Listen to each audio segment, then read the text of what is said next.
The DNC Rules and Bylaws Committee recently adopted a new rule that shamelessly targets Bernie Sanders ahead of the 2020 Democratic Party primaries, and it shows the level of contempt the DNC truly has for progressives. So according to Morgan Stelter of The Hill, the Democratic National Committee adopted a new rule on Friday aimed at keeping outsider candidates like Senator Bernie Sanders from trying to clinch the Democratic presidential nomination in 2020. The new rule, adopted by the DNC's Rules and Bylaws Committee, requires all Democratic presidential candidates to be a member of the Democratic Party, Yahoo News reported. A presidential candidate running for the Democratic nomination must be a member of the party, accept the Democratic nomination, and run and serve as a member. So obviously this is very clearly targeted at Bernie Sanders, and at this point we admittedly don't necessarily know the impact that this will have on Bernie Sanders, because the rule itself is relatively vague, but here's what I'm worried about.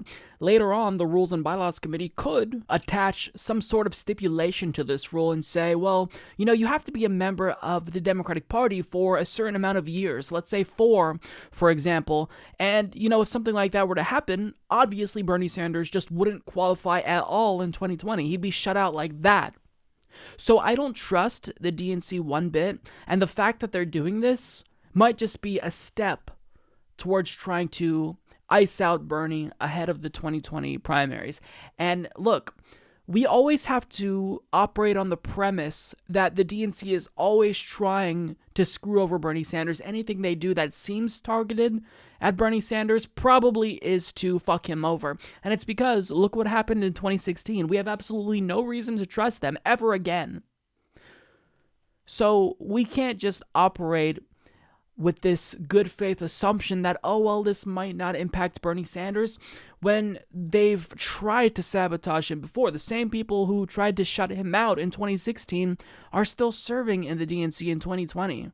Now, the good news is that at this point in time, as the rule stands, it doesn't actually seem as though it currently would affect Bernie Sanders. And as Hunter Walker of Yahoo News explains, with Sanders' independent status and push for inclusivity, the new rule change would seem to be a slap in the face and a potential roadblock should the Vermont senator decide to mount another presidential run in 2020. However, Sanders' allies do not believe he would be affected by the measure thanks to a unique rule in his home state.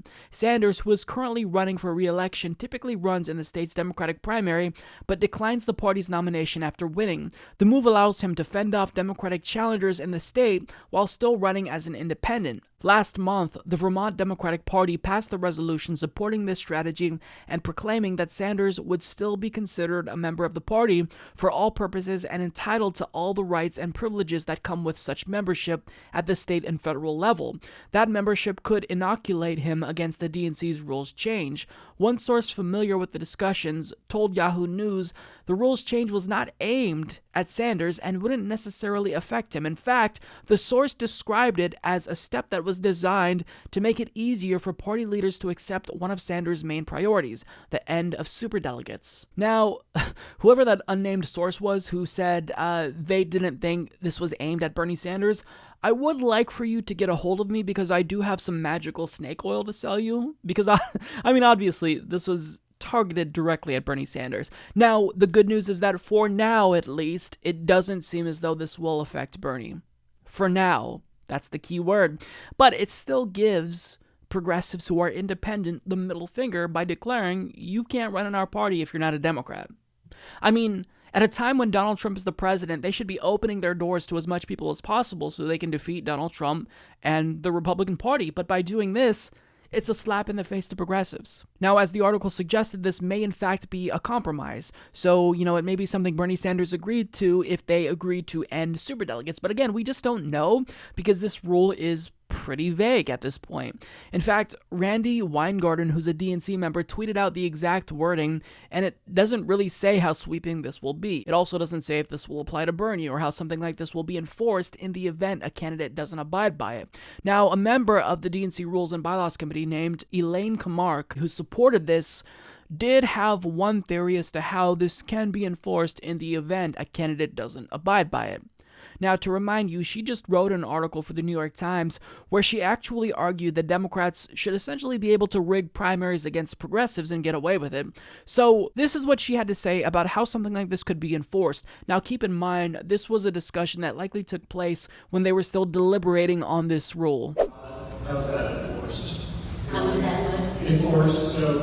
Well, okay, so ultimately the enforcement is, and we talked about this at the last meeting, the chairman can say that no delegates elected pursuant to this person who's not a Democrat will be seated at the convention. And that's what Chairman Fowler did for Lyndon LaRouche delegates in 1996. And then, as we remember, that case went to the Supreme Court, and the Supreme Court affirmed the authority of the chairman of the party to make that determination. So the ultimate determination is, in other words, the party chairman already has the power to say, not to a state, you can't put your name on the ballot because that's state law, but they can say, okay, Mr. LaRouche, you filed in the New Hampshire primary, we are not going to see any delegates that you win out of that primary. So they already have that power, and I think if we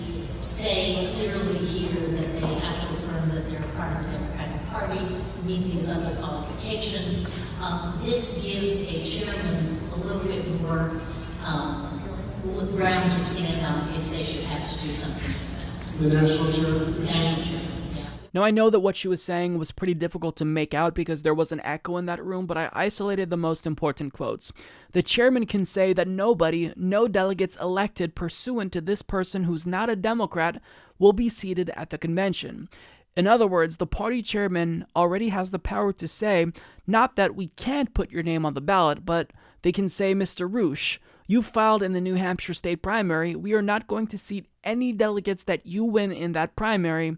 So they already have that power. And I think if we say clearly here that they have to affirm that they're part of the Democratic Party and meet these other qualifications, this gives the chairman a little bit more ground to stand on if they do have to do something. So what she's essentially saying here is that Tom Perez, as DNC chairman, will be able to unilaterally choose to not seat any of Bernie Sanders' delegates should he win in 2020. And if you don't seat the delegates and they're not there to cast their vote for someone like Bernie Sanders, what happens? Well, then all the other delegates for other candidates will probably vote for the runner-up. Meaning, Tom Perez basically has the authority to her reading of what he can do in enforcing this to just overthrow the will of the people like that. And also, she alluded to other potential fuckery by saying, if you're not part of the Democratic Party and you don't meet these other qualifications, that's really important, we don't have to seat your delegates at the next convention.